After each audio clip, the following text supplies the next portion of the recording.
I want everything about my house off the internet!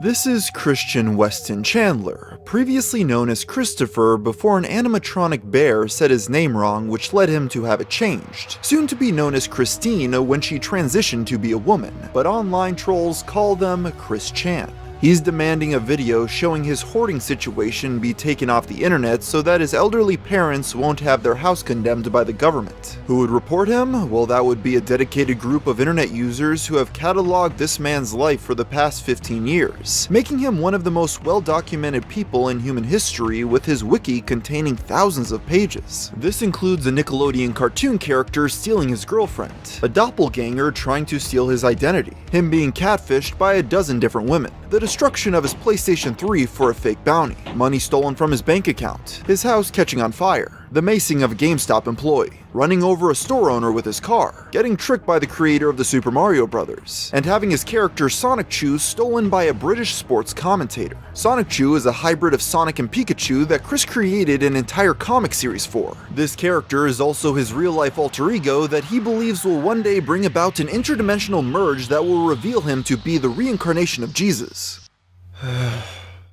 But I think I'm getting ahead of myself here. Let's go back to the beginning.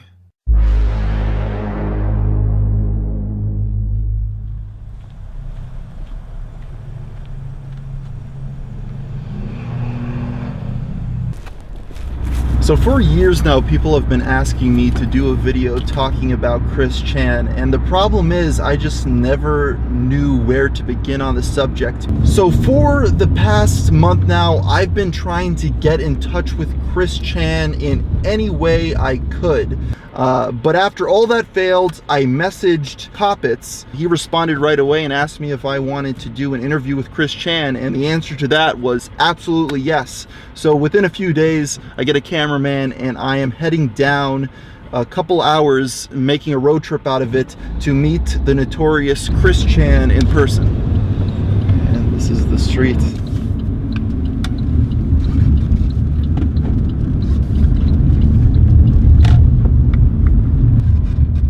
Is that it?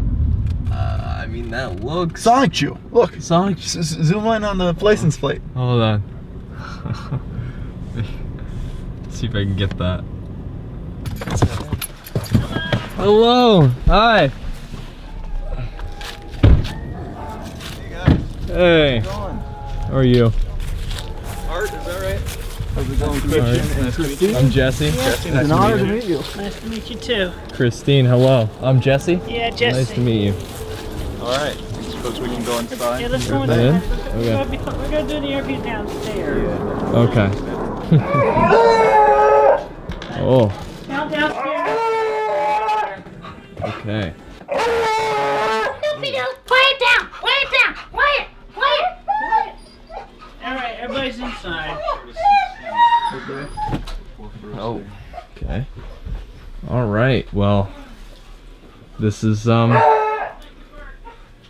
very nice. Yeah, this is the room where it was This is where it all Sonic Chew. Those dogs are screaming blatantly. Yeah. They calm down after a little bit sometimes. Yeah. Is that thing on right now? Yeah, is that okay? Oh, yeah. Hello. Hello out there, hello out there, YouTube, internet, all that. Hello. Hello. Hope you're all having a good day. There's your intro. Kinda. All right. Yeah, kinda. Good enough.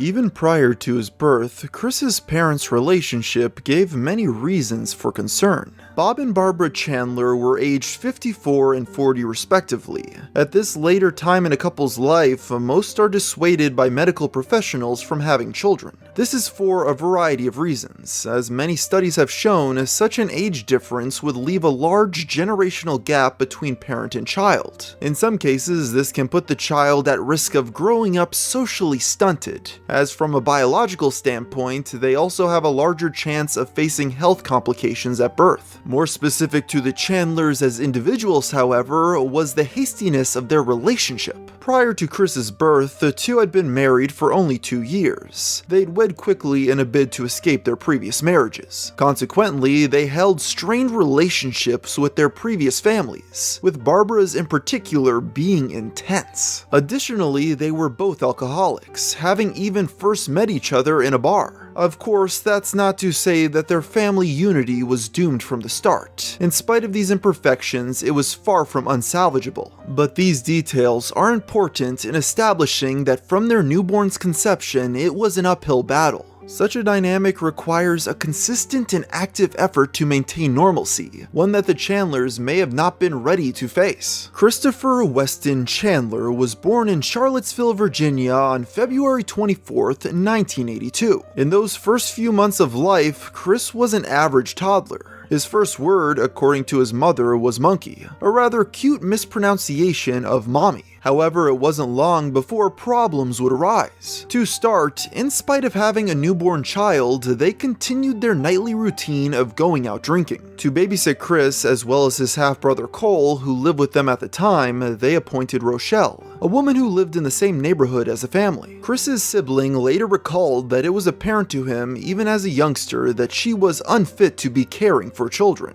As the story goes, one night in August of 1983, Rochelle became irritated with Christopher after he interrupted her phone call. She opted to punish the toddler by locking him in a room by himself for the rest of the night. Christopher, who was just 1.5 years old at the time, was traumatized to the point that when he was rescued, he refused to speak entirely. In fact, he regressed to the point of only communicating through screaming and crying for the next 6 years. To compensate for this newfound aphasia, his parents began taking him to attend speech therapy classes, which is where he was first diagnosed as being autistic, with the doctor predicting that he would likely never write his own name, let alone make it to high school. In a strange twist of events, Bob and Barbara would continue leaving Christopher with the delinquent babysitter for the next few years, likely so they could continue their tradition of late-night benders. This led his stepbrother, Cole, to attribute Chris's early muteness as largely being the fault of their neglect, a trend that would only worsen with time.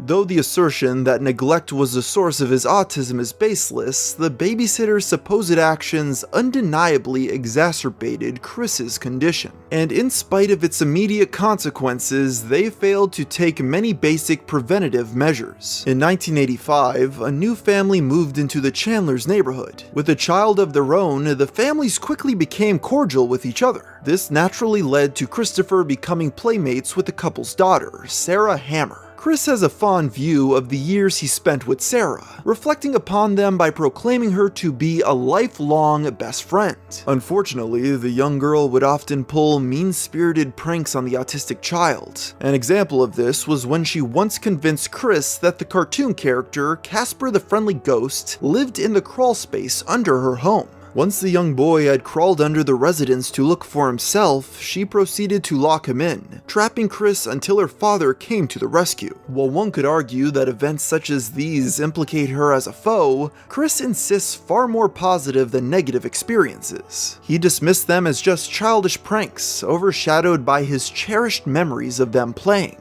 According to Chris himself, it was her that brought him out of his autistic social shell for the time. At home, Christopher's life was surrounded by music and pop culture. Unable to speak, he spent much of his time consuming children's entertainment such as Sesame Street, Care Bears, and Transformers. Bob even purchased a Commodore 64 home computer, sparking Chris's lifelong interest in technology and video games. His father was proud of Chris for being able to operate the personal computer before he could even speak, programming his own games on the console by age 6. Accompanying the Chandlers was their pet dog Patty, who Chris had picked out himself from his Aunt Karina's litter.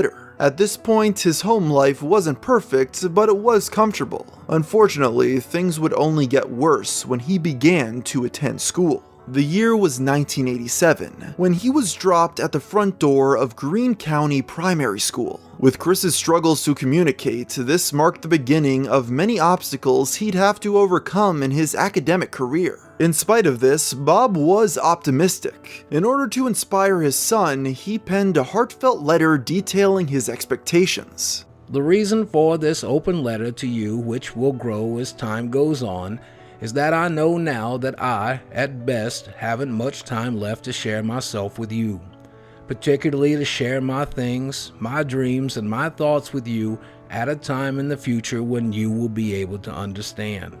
Remember to use my things and carry on my dreams if you want to. A distinct characteristic of the letter is that it's written informally. It's meant to be read as if he and Chris were speaking face to face, a clearly intimate discussion. Bob goes on to explain personal matters such as his previous marriages and what he sought to avoid when raising Chris. I didn't plan my life. I just took it as it came along. I seem to have had no control over it. It always came along with what was right for me. Look at me 8 years ago in 1979, when I was really down and out and ready to cash in my chips with heart problems that I didn't even know about. Your mother, Barbara Ann, helped me through the rough spots, and together we had you. Now I really had something to live for. No better things or events could have happened to me. We've come a long way in the last 8 years. Together we have built a whole new life with an exciting set of dreams. But by far the most important message Bob wanted Chris to take away was the importance of legacy. He recounts the story of how he carelessly broke his late grandfather's straight razor, an item that held great sentimental value to him, and how it caused him to realize the respect he ought to hold for their memories. From this, he hoped his son would cherish any future inherited belongings he might be given by his father, such as his prize stamp collection. Do not be in such a hurry to use, play, or work with these things.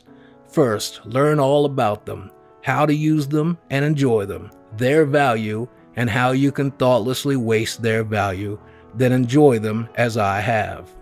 As a boy, my greatest dream was to have inherited things from my mother, father, grandparents, etc. All of my books, stamp collections, and records. My dreams for you, your mother, and other personal things.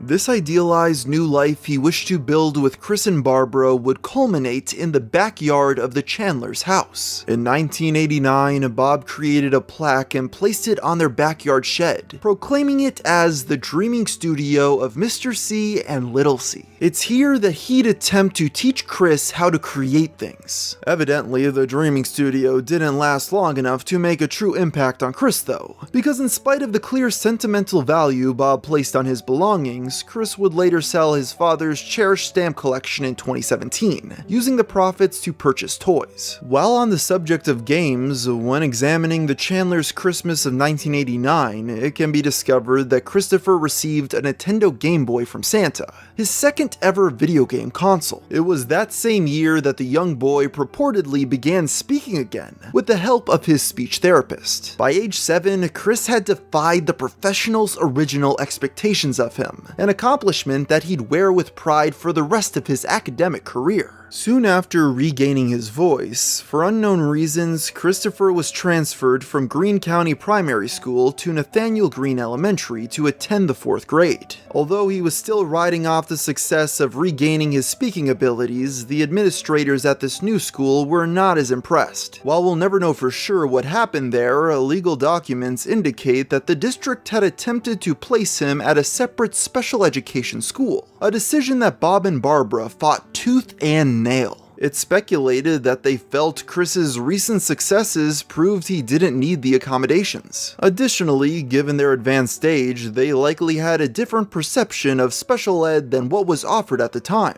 Regardless, the parents escalated the conflict. Chris recounts his experience at the school as one of frequent physical abuse, notoriously recalling an incident in which 5 facility members, including the school principal, pinned him down to the floor and recorded his cries on an audio cassette tape. Chris attributes this alleged assault to having been motivated by lust, going so far as to accuse the principal of being a pedo. He claims that the man had him sit on his lap before whispering quote-unquote offensive things to the young child. However, given the detail that the alleged assault was recorded, some have speculated it's much more likely that Chris had thrown a tantrum, and facility members recorded his cries as evidence that he couldn't function in a mainstream institution. Upon learning of the incident, Bob filed legal action against the administration, causing Chris to be homeschooled during the proceedings. The case was eventually dropped in 1994. At this point, with the young boy's mainstream enrollment still in jeopardy, Bob and Chris moved to Chesterfield County so they could legally attend a different school district. This forced Bob to retire, becoming a stay-at-home father.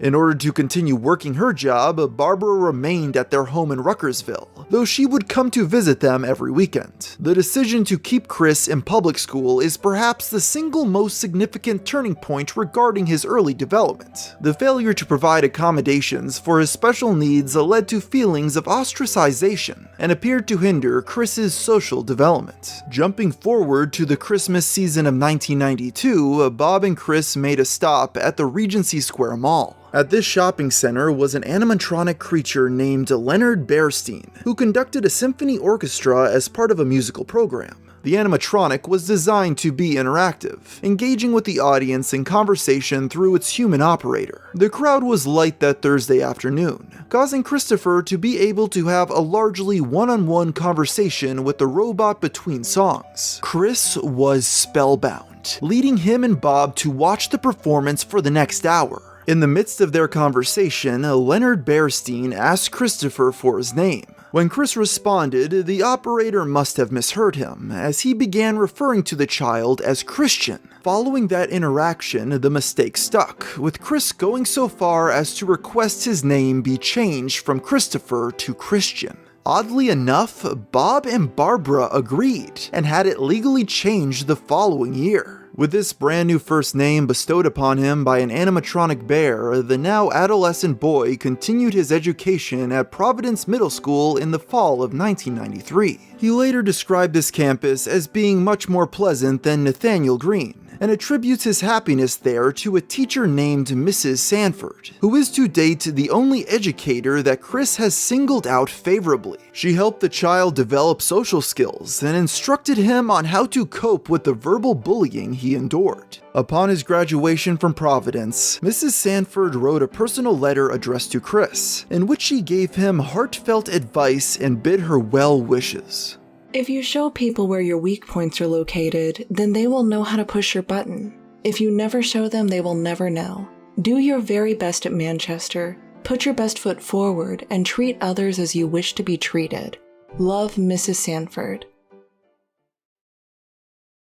16-bit arcade graphics. Of all the pop culture movements in the 90s, one of the most prominent was the mascot with attitude trend, and the most notable example of this was Sega's Sonic the Hedgehog. Debuting in 1991, the blue blur is most notable for his extreme speed. Made specifically to appeal to Western markets, the character was a massive success, quickly receiving his own syndicated Saturday morning cartoon in 1993. To promote the release of this new TV series, Sega hosted a contest known as the Sonic the Hedgehog Watch and Win Sweepstakes, in which they challenged viewers to write down what Sonic said at the end of each episode. Upon mailing in their transcriptions, they would then be entered into a drawing, where they'd have a chance to win a $1,000 shopping spree at KB Toys. As an early adopter of the Sonic craze, Christian entered the contest, and as luck would have it, when the winners were selected in February of 1994, he actually won. What I had to do was exactly watch Sonic the Hedgehog cartoon and listen to what Sonic says at the end of it and write it down for a whole week, and then I had to mail it in, and it has to be drawn out of a hat, and I just won.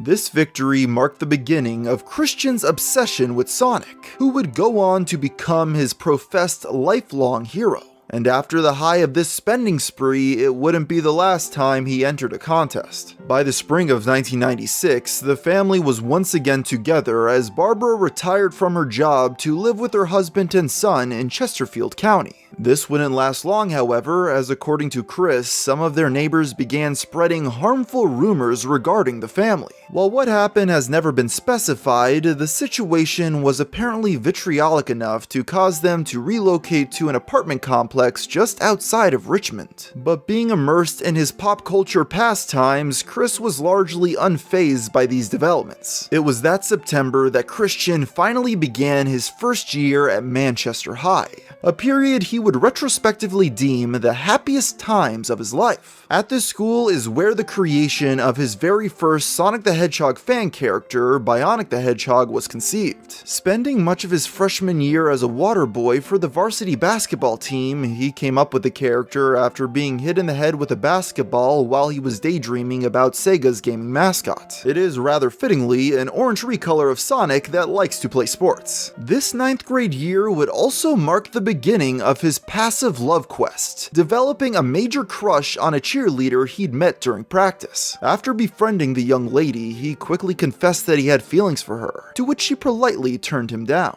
In contrast to his time at Providence, Chris's years at Manchester High were filled with far more conflict. In sophomore year, Christian was forcibly assigned to take the special education bus after a petty conflict with another student. According to Chris, he and another teen would race every day to see who could exit the vehicle first. This competition escalated, eventually culminating in the boy punching Chris in order to beat him out the door. However, like many of Chris's recollections from this period, what actually occurred is rather unclear. Across his various recountings of the bus incident, Chris has contradicted himself numerous times. He claimed that he both did and didn't fight back, and also went back and forth on whether or not his glasses had been broken. What has remained consistent, however, is his adamance that he was blameless. He bemoaned that in spite of instigating the fight, the other boy quote-unquote got off scot-free. Regardless of the truth, it was because of this conflict that he was removed from the mainstream busing system,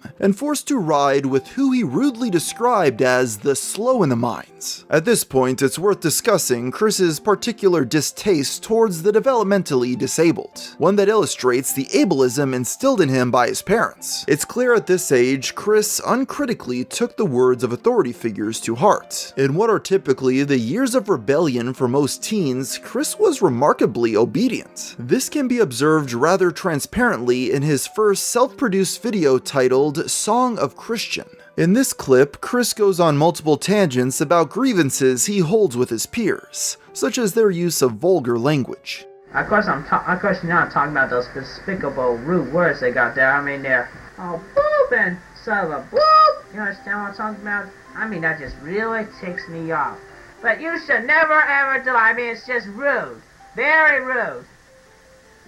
I mean, I'm just sick of it. I mean, yeah. This would only be the start of Chris's self-produced recordings. It's Alvin and the Chipmunks. Let's give him a big hand. Yeah, return when you do that stuff, boys. You did it. We're doing okay. Hello, my name is Barbara Chandler, and I'm calling to request a song for my husband for his birthday. No kidding. His name is Bob Chandler, and he's 71 years old today. No kidding. And the song I would like to request is A Bushel and a Peck. Bushel and a peck, a hug around the neck for a 71-year-old man? I think so. As Christian entered his junior year, the maturity one would expect from a high school student didn't seem to be developing. In a mock radio broadcast Chris recorded for fun, his mother humors him as if he's a child, while he pretends to have guests such as Alvin and the Chipmunks on the program. Of his time at Manchester High, 11th grade has the most documentation. Recovered assignments illustrate how he performed at school, and the actual quality of his work against the grades he received. One of the first leaked projects is dated October 29th, 1998. Intended to be an icebreaker activity for his chemistry class, Chris notably refused to talk to any male students, leaving all their spaces blank. In spite of his woes of loneliness, things weren't entirely hopeless. It was in that class he would become lab partners with two female students, Kelly Andes Louise and Sarah Bevel. They would be some of his first quote-unquote gal pals, a term Chris later coined to describe all of his female friends. Chris has reasoned that his autism test found that he got along better with women rather than men. Chris's gal pals would make up the entirety of his social life throughout high school, to varying degrees of sincerity. Perhaps the most earnest of these was Tiffany Gowan, who sat with Christian every day during lunch. It's worth noting that during this time, Chris was extremely naive on relationships and sex. He apparently was unaware of the idea of dating until he turned 21, a testament to his shelteredness. Evidently, the sit-down talk of puberty never came, but where Chris's parents failed, entertainment took its place, a trend that would be recurrent throughout his life. As Chris recalls, after unlocking the parental controls on his television, he accidentally came across a suggestive scene in a film and had his first erection. Part of the known curriculum Chris took that year was a cooking class, evidenced by recovered kitchen safety worksheets he'd completed. In an assignment titled Safety First, he notes, "What could happen if you plug too many appliances into one outlet? It could start a fire." Christian also took child development classes, which included the activity of simulated parenthood. This is done through a variety of different methods, be it an interactive infant doll or, in Chris's case, an empathy belly, an attachable pregnancy stomach meant to enable students to understand the effects of carrying a child. The belly made it uncomfortable for me to cross my legs, and when my legs were separated, it put pressure on my private part, which gave me a strange, weird feeling. So, it was quite an experience while I had a belly like a pregnant woman. Despite bizarrely admitting to the teacher that the device gave him an erection, he still received a perfect 30 out of 30 grade. So tell me, why do you like Pokemon? I don't know. You're not sure why you like it, but you do, right? Yeah. Gotta catch 'em all. Pokemon. In 1996, the first ever entries in the Pokemon franchise were released to the Game Boy in Japan and quickly evolved into a pop culture phenomenon. Within the first 2 years of its debut, the franchise received its own trading card game and anime series. And it wasn't long after this merchandising boom that the phenomenon began taking over the West. Due to the series' popularity, in 1998, the Pokemon TV show made its debut in the United States, with the games following soon after. It's unknown exactly when Chris discovered Pokemon, but when he did, he immersed himself with the universe almost as deeply as Sonic. At the same time as the Poke craze, Chris was taking Spanish classes in high school, where he often incorporated his love of video games into assignments. In a project dated February 8th, 1999, Chris illustrates his Spanish vocabulary by translating the names of characters from both Sonic the Hedgehog and Pokemon. This would be his earliest known reference to the franchise. It was this same month that Chris Chan would celebrate his 17th birthday.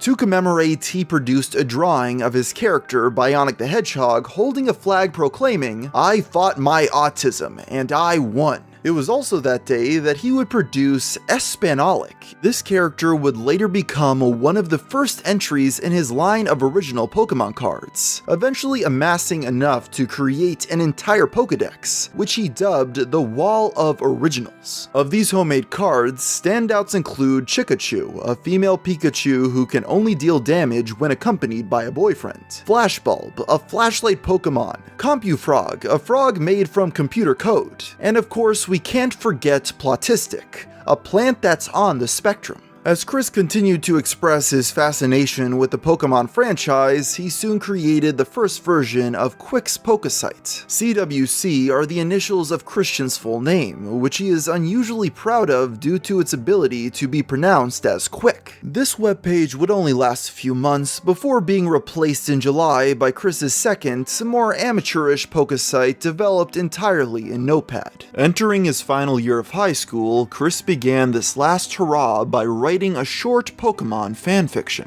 Titled How the Pokemon Came Into Our Pokeballs, it was completed for an English assignment asking students to invent their own myth. Unlike his previous writings, his English teacher actually enjoyed this one. Sometime this same year, Chris also began volunteering at the local Books A Million as an assistant gym leader for their Pokemon trading card league. His staffing role was captured in a segment by Richmond NBC affiliate WWBT, showcasing him dressed up at the store as Ash Ketchum. I'll put out my Dragonair, even though it has 60 damage on it. Oh boy. And now it has 3 energy on it.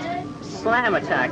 With the end of the millennia, Christian was the same as he'd ever been. In fact, his obsession with the media was only worsening. He seemingly began showcasing his Pokesite around school, with various teachers and friends signing his guest book. February of his senior year would be an especially productive month for Christian Weston Chandler. That Valentine's Day, he published a poem to commemorate the event, titled Valentine's Day Hymn. While a cheerful celebration of another couple's love, this attitude would not last. Just a few days after this, Chris celebrated his 18th birthday. In attendance were Chris's parents, his stepbrother, and his gal pals from school. One of the only times Chris would interact with them outside of class. He would later reminisce on this being one of the best days of his life. With high school soon coming to a close, this seemed like a great memory to end this chapter of Chris's life on, but it would turn out he still had one more trick up his sleeve. In March, Christian was instructed to create an album cover as an assignment for his computer graphics class. One of the restrictions, however, was that students could not use any copyrighted materials. Given his obsession with pop culture, which bled into everything he produced, Chris struggled with the project's requirement of originality. This was when he had an epiphany. In order to circumvent the copyrights held by Sega and Nintendo, Christian invented Sonic-Chu, a hybrid of the characters Pikachu and Sonic the Hedgehog. He recalls imagining the character after lunch on that fateful day of March 17th. I drew Sonic-Chu on paper from imagination. Then I drew him on my currently open Photoshop program. After checking with Miss Chalifo and my father, who is big on copyrights and whatnot, Sonic-Chu was legal then and still is, and only mine. So, soon after, the CD cover was made, printed, and passed with an A+ grade. Upon this hybrid character's inception, things would never be the same. Now with his own quote-unquote original creation, Sonic-Chu took the forefront of all of his creative endeavors. The next month, he created a Sonic-Chu sweatshirt and gave it to one of his gal pals as a birthday gift. He also began producing dozens of Sonic-Chu variant Pokemon cards. 5 months after this, he even launched a Sonic-Chu site to succeed his Pokesite. And it wasn't long after that, he began drawing short comics featuring his mascot. In May, Chris attended his school's senior prom with his mother. Upon arriving, one of his gal pals saw this and felt sorry for him, so she asked him for a dance. To be one with my crowd, I bought a pair of tickets, but I went there with my mother. But then I realized I was still an outcast because I stood out more like a lonesome wallflower. But that night, my trusted peppermint patty type gal pal, Tiffany Gowan, asked me to dance with her. I hesitated at first, but she grabbed my hand and pulled me onto the dance floor. We danced for what felt like hours. In April, the 18-year-old began a self-documentary project for class titled A Week with Christian Chandler. It provides valuable insight to everyday life during those high school years, as he admits to falling asleep in classes on a regular basis. It also notes that he attends several behavioral adjustment programs, and proceeds to document several of his creations. Most notable is the City Room, which is an early version of what would later be known as Quickfill. It is a miniature city made from the pieces of Chris's various Lego kits and other memorabilia. It was here that he revealed that his family was moving back to their house in Ruckersville. According to Chris, his parents had failed to sell the home and would have stayed in Richmond had they succeeded. On June 15th, Christian graduated from Manchester High School. In spite of placing on the honor roll, for Chris the celebration was not ceremonious. Before receiving their diplomas, an award ceremony was held to recognize the school's gifted students. Chris became jealous after not being given an award for his art class assignments. During the early award ceremony, I was a little thrilled to get a star for my grades. But then I find out that I am outshined in my creative skills because those people do not appreciate the time and effort I took into making Sonichu.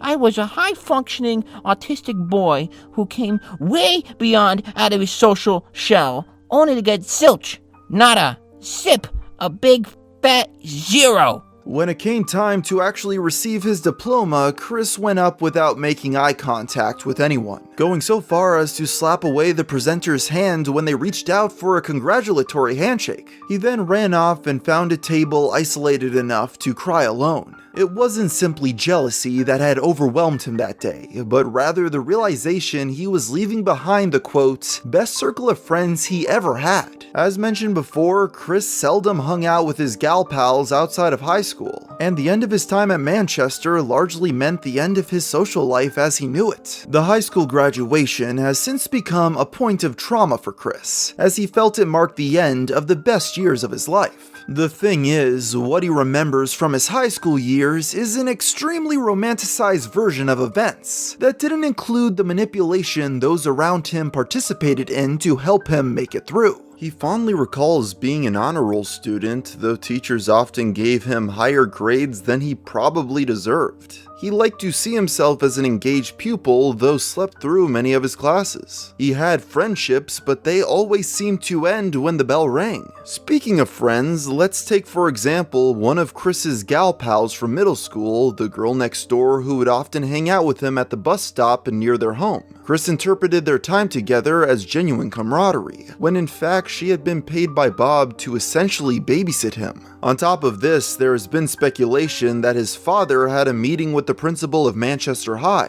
which resulted in school staff bringing together upstanding girls in Chris's grade to befriend and protect him from the horrors of high school, meaning that the gal pals were also a result of behind-the-scenes meddling by his parents. Perhaps what makes this period of life so mesmerizing to Chris is that it was a time of innocence, when he was still largely getting away with being oblivious to the world. An era where his parents could still feasibly shelter him as he developed an over-reliance on children's entertainment to compensate. And no matter how superficial the relationships were, they still were friendships to him. His gal pals were the one thing standing between Chris and solitude. After high school, as Chris had guessed, he'd lose contact with them, but most could have never guessed how far he would descend into isolation. The weather was dark and rainy that graduation day as the now adult Chris sobbed by himself in his graduation gown. When Barbara and Tiffany found him, they comforted the emotional young man. His father, however, was less forgiving with how his son had behaved. Perhaps he read the writing on the wall then and there and realized the futility of his family's future.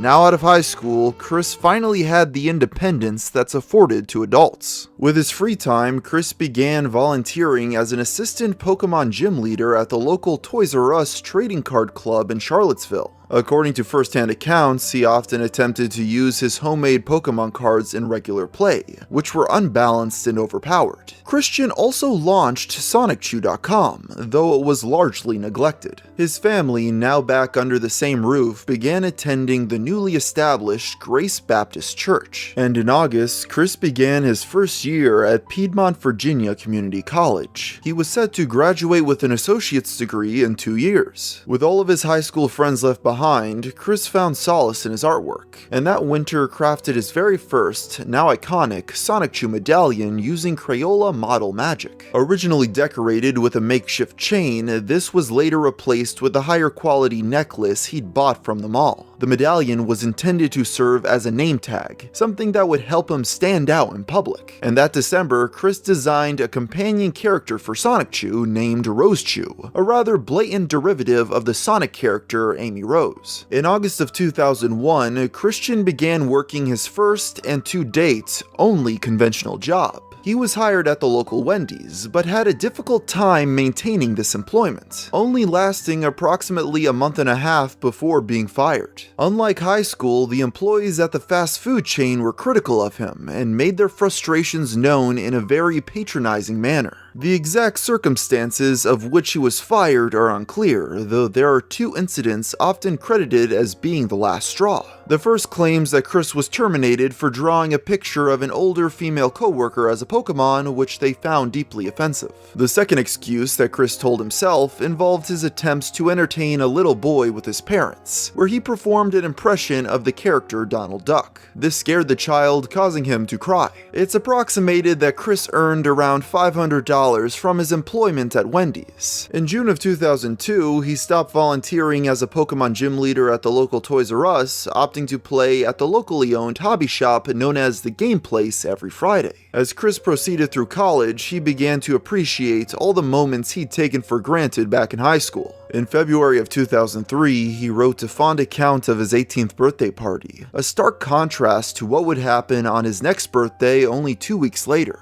That year, on his 21st special day, Chris was reading Peter Robinson's Wednesday's Child for an English class. What made this class memorable was that homosexuality had come up during group discussion, something that Chris thought of as revolting at the time due to his religious beliefs. As a result, he made derogatory comments towards homosexuals and was promptly told to leave. What exactly was said has never been revealed, but Chris himself described them as quote-unquote exclamations you'd likely hear from a black person in church. Given the punishment, most surmise his assertions must have been rather severe, and after being told to leave, Chris once again sat by himself and cried. The only difference this time was that there was no one there to comfort him. Whether or not Chris outright quit the class by choice or was forced to leave is unclear, but this would set a bad precedent for the rest of his college career. This incident would mark the beginning of a new saga in Chris's life, one that would lead him not to just be eventually expelled from his college entirely, but to infamy. It was that day, right after he was ejected from English class, that he began his love quest. You see, since he had no one to console him for the first time in his life, it led Chris to realize that he should pursue a romantic relationship, to fill the now empty hole in his emotional support network. But to discover his soulmate, and perhaps even one day bear his child, he had to go back to the drawing board. Throughout April of 2003, Chris began depicting romance using his Sonichu characters. He created the Hedgehogs in Love Pokemon card before quickly succeeding it with the short story Sonichu and Rosechu, the genesis of the Lovehogs. The story ends with Sonichu and Rosechu gazing at the moon before locking eyes and sharing a passionate kiss. But it wasn't until August that his desperation for intimacy began to materialize in the real world. As Chris entered his fourth year at the 2-year community college, he officially began his search for a sweetheart. Rather than ask them out directly though, that month, Chris made his first attraction sign to get the attention of a boyfriend-free girl. On it, the romantically challenged man describes not just himself, but also the qualities he wished for his significant other. 21 and single white male. Shy, smart, young at heart, computer skilled, humorous, a great thinker and go-getter, enjoys good parts of life, diplomatic, peaceful, very creative, he's lonely. Seeking a cute 18 to 21 single female companion who is 18 to 21 years of age and does not already have a boyfriend. Average to slender, body type, white, lives in the Charlottesville or Ruckersville area, does not smoke or drink alcohol, happy, positive personality, average or high income, drives a vehicle. If any man read this huge sign, mind your own business. And to all men with girlfriends, except married and blacks, go jump off a cliff, have a nice day. For the next 2 months, Chris would tape the sign to the wall of the college's lobby, often waiting somewhere beside it. However, his plans would be thwarted when on October 7th, Mary Lee Walsh, the Dean of Student Services, approached him, confiscated his sign, and bluntly told him to stop. Chris interpreted her authoritative command as very violent, claiming she had exclaimed, "You're not allowed to find true love here." Determined, Chris stubbornly created another attraction sign, only for Mary to confiscate it again a few weeks later. This temporarily led Chris to return to venting his frustrations into his art, at least for the next few months. In November, Chris wrote a poem titled "The Saddest Heart in the World." And with the Backstreet Boys tune, I sing my lonesome croon. Tell me why I'm stuck as a virgin with rage. Tell me why I so need a cute girl my age. Tell me why I ain't ever wanna hear you say I have a boyfriend. These lyrics would later be used in the song "So Need a Cute Girl," a track from Christian's cover album Christian and the Hedgehog Boys, which he'd begun recording at the end of that summer. This song would later become a massive hit online, with dozens of covers existing across multiple platforms. But regardless of the quality of his Backstreet Boys parody, Mary Lee Walsh still had a sign. So to occupy Chris's time, he began investing all of his effort playing the game Animal Crossing. This would eventually culminate into what's now known as his Animal Crossing documentary, an hour-long showcase of his in-game village. This would become one of Christian's greatest accomplishments, as he submitted it to the Nintendo Power magazine and managed to actually get featured. Some claim it was the first Let's Play ever made, though this is difficult to prove. On January 1st, 2004, Chris wrote in his diary about his New Year's resolution to get a romantic partner. My one resolution is to get myself a matching girlfriend. Rather, it will happen as something else. I plan to try again at PVCC. And try again he did, with his stubbornness only further escalating the conflict. A few weeks into the new year, he wrote a poem titled "Hard Love Quest," in which he once again laments being quote-unquote a virgin with rage. Christian's frustration with his lack of romantic success was ever growing. And this new effort to overcome Mary Lee Walsh at PVCC meant trying new strategies. Instead of restraining himself to just carrying signs, the college student now began repurposing his Sonichu newsletter into a means of attracting boyfriend-free girls. From this point forward, every newsletter would end with a description of his ideal sweetheart. He includes this disclaimer. Christian is a very shy and very thoughtful person, and will only accept person-to-person encounters, no emails or phone calls. So if you are interested, they can be found around Piedmont, Virginia Community College or Fashion Square Shopping Center. In addition to passing around photocopies of his pamphlet, he also began hanging up more attraction signs around school, quickly replacing them whenever torn down. In late January, as Chris stood near his sign per usual, Mary Lee Walsh decided that enough was enough. It was finally time to put an end to his disobedience. According to Chris, she approached him stating that his posters were bothering both her and the student body. Chris responded that he was on his love quest, prompting her to rip the sign from his hands and tear it apart. She then lectured him, stating he would never get a girlfriend this way, before demanding that he stop his behavior immediately. She ended the confrontation by scheduling Chris to attend a meeting to discuss the string of incidents. On February 1st, Chris initiated an email exchange with Miss Walsh, attempting to avoid the meeting through a compromise. He promised her that he wouldn't hang any more signs around campus, so long as she allowed him to continue distributing his newsletter. He also assures that he would move her up his scale of respect by 2 points. About 48 hours later, Miss Walsh would unequivocally deny his request, requiring that they meet the following week. While what exactly occurred during this meeting is uncertain, a few key details are known. At one point, Chris talked with Sonichu as if he was real, claiming to Miss Walsh that his character communicated through him. This caused the Dean of Students to talk to Chris quote-unquote rudely and hoarsely. In retaliation, Chris stood up, cupped his hands to his side, and thrusted them forward, miming a powerful beam of energy. He shouted at the top of his lungs his personal variant of a phrase from the anime Dragon Ball Z that he legitimately believed would bring bad luck to the victim. Unsurprisingly, this did little to move Miss Walsh, who declared a ban on not just his attraction sign, but the distribution of his newsletter as well. This enraged Chris to the point where he privately declared war. Mary Lee Walsh made it illegal to distribute the news dash. I am very angry at that. In response, I plan to incite the masses and hopefully demand the return of the news dash so my chances of getting a girlfriend can be restored.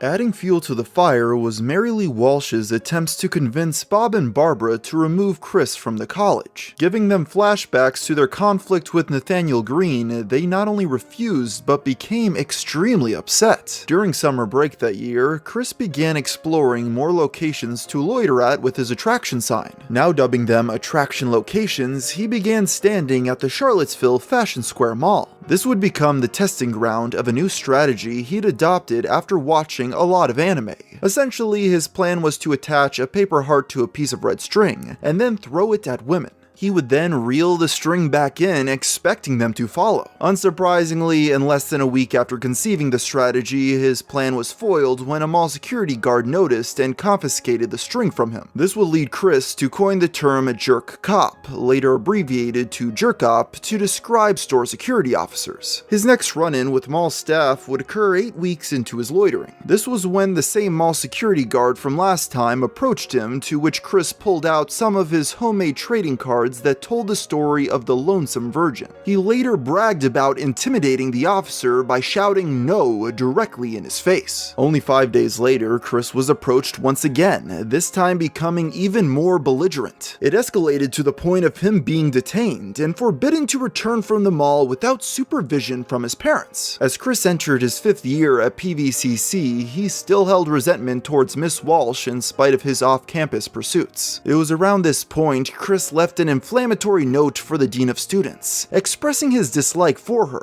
Included was an illustration of an intimidating glare. This, as it would turn out, would be his downfall. Taking into account their previous quarrels, the message was interpreted by the school's administration as a form of harassment. After several hearings deliberating on his fate, the administration ultimately decided it'd be best to temporarily suspend Chris from the campus. Enraged by this development, Bob and Barbara decided to incite the masses themselves, allegedly penning a letter to the White House demanding action. Nothing came of their endeavors, and per the suspension, the criteria for him to return included anger management classes, a psychological evaluation, and social skills counseling. Strangely, it appeared the only reason Chris was upset about his ban was the fact he'd be losing the campus as an attraction zone.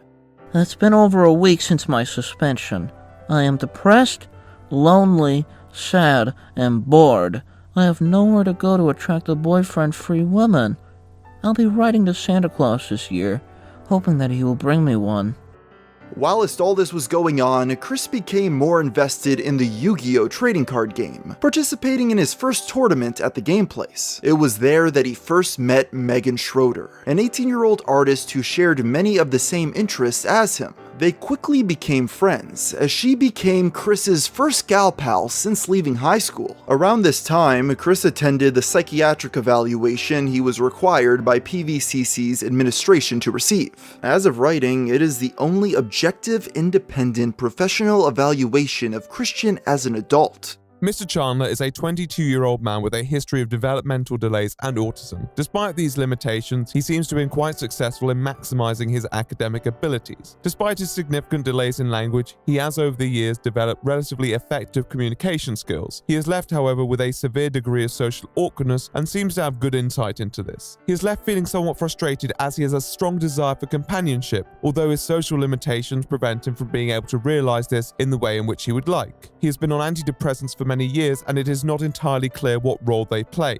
Based on the information available at this time, the patient doesn't seem to pose a significant threat to himself or anyone else. There is some suggestion that the anger control has been a problem, although how that has manifested itself is unclear. He certainly has no history of physical violence which would suggest any future risk. Compared to Christian's state today, this paints a picture of a man that was still, relatively speaking, at the beginning of his descent. A time when he was more lonely than in high school, but still frequently went outside and had modest social interaction at the game place. It's worth noting that the examiner concluded that Chris should receive further treatment, advice that his parents seemed to ignore. With a tumultuous home life accompanied by years of a society Chris felt he was weighed down by, the self-described virgin with rage decided to yet again pick up his pen. With all he had learned and experienced, it was at this point he would create what is now seen as his magnum opus, the Sonic Chew comics. Not only did this series become his masterpiece, but more importantly brought attention his way. While up until this point he was known only by those in his local vicinity, soon enough a little image board would stumble upon his work, and in the process make internet history, as Christian Weston Chandler becomes possibly the most notable person in the history of the World Wide Web. Good, feels good. Yeah. Is there anything else? What would you like to do? I mean, you guys like maybe want to go to McDonald's or something like that, or we could hang out in the gazebo maybe. Well, it's dark out now, so might not be able to see the gazebo. That's true. But I can point out it's behind the house, and you know where the pen is, the green of the fence right at that's alongside the road there. I haven't seen it. Oh well, anyway, you're driving down Westwood. Right. And you look to your right. You see it. You will see a doghouse before you see the pen. And the gazebo's behind the doghouse. Gotcha. Okay.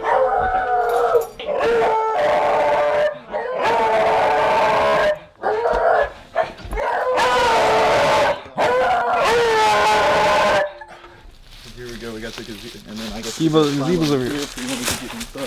Watch your step. This is your light source. On the light source. Yes.